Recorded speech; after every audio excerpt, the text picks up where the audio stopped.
Hey everyone, Justin here, and today I'm going to show you the latest hockey statistics tracking application, IceTrack, which is going to let you manage your hockey statistics much easier. And here's the basic layout on it, and it's available for iOS, Android, and PC. This is the PC version with one key difference, which we'll talk about in a bit. But what we can do is tap or click on our jersey number here and add whatever we need to add. We've got a pass, a missed shot. We can add a shot on net and it will let us locate it on the net and the position, and we can retrieve that data later. Now, the cool thing that it lets you do is actually use your voice to track these stats as well. So, pass 97, body check 34, blocked shot 29.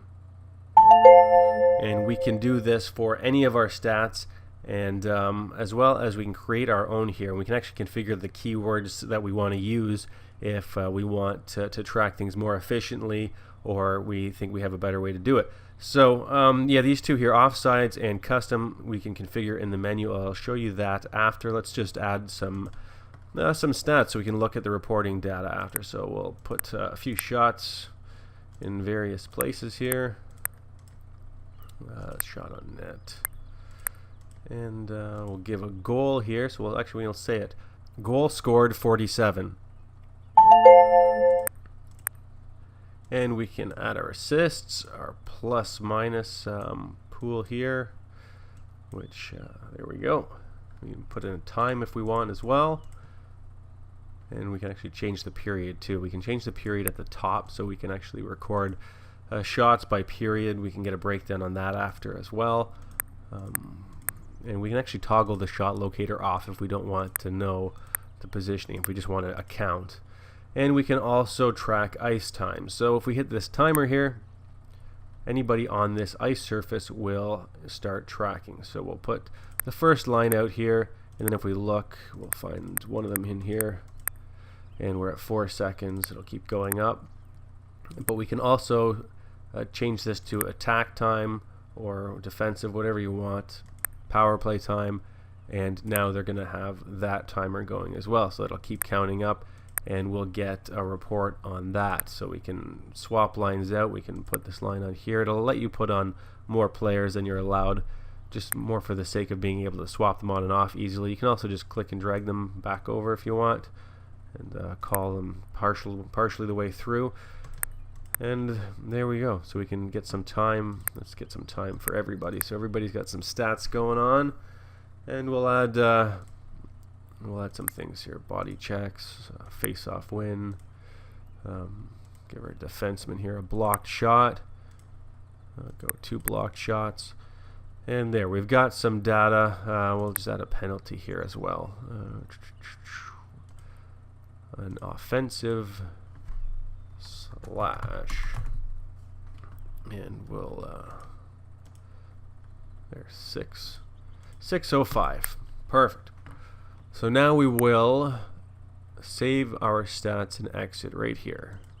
So that's going to record all of the data that we've just taken inventory of here. And if we go to statistics, we can click games, and it'll give us a breakdown on that last game, the plus minuses.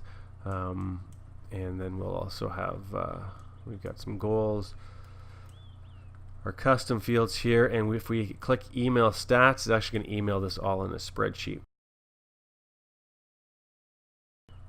So we can scroll through the games. I've got a few previous games as well here.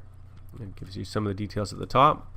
And if we want to look at the shooting a little closer, we can click shooting, and let's toggle it on here. So we've got the opposition, so the shots on us. This is where they've been shooting.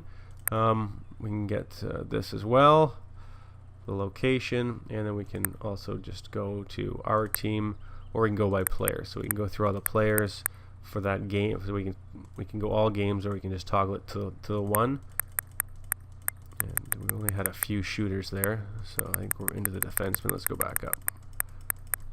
So we can go the entire team as well, give us the entire team's shooting locations and percentages, and then we can see the goals where we've scored our goals. So 100% of the goals there, and 100% of them were in front of the net right there. So that's that report. We can go into player stats. It'll give us just a quick look at all of our players here and their ice time.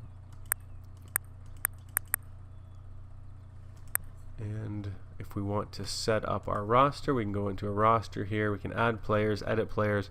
But what you want to do before you start any game is click Edit Lines, and there you have it. You can just switch them out like this. This will be your default. So anybody in the inactive column here won't start.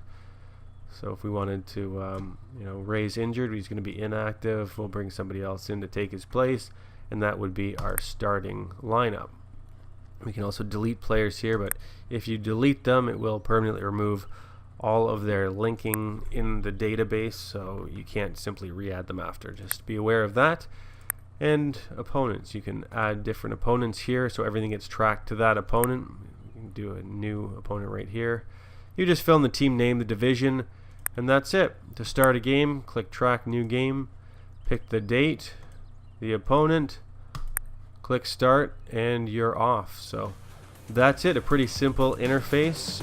Thanks for watching, and I hope you enjoyed this.